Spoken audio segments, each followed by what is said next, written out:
ગઈકાલે તારીખ 7/11/2024 રોજ ચંદ્રેશનગર ખાતે શેરી નંબર 2 એક હત્યાનો બનાવ બનેલ, જેમાં મરનાર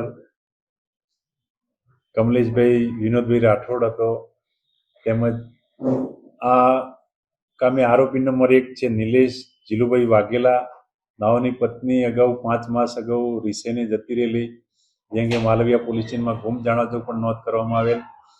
અને આ બાબતે મરનાર કમલેશ એની પત્ની બાબતે જાણતો હોય અને એ બાબતે આરોપી નંબર 1 નિલેશ જીલુભાઈ વાઘેલા તેમજ આરોપી નંબર 2 આશીષ ભરતભાઈ ટાંગ નાઓ ત્રણેય વચ્ચે બોલાચાલી થયેલ અને બોલાચાલી દરમિયાન પ્રાણઘાતક હથિયારો દ્વારા આ મરણ જનારને ઈજાઓ પહોંચાડી હત્યા કરેલ.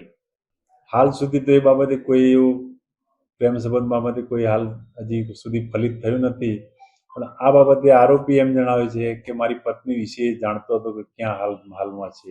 ના, અગાઉ આનો કોઈ પ્લાન નહીં, અને પૂછપરછ માટે મળેલા એના ઘરે અને આ હત્યાનો બનાવ બનેલ છે.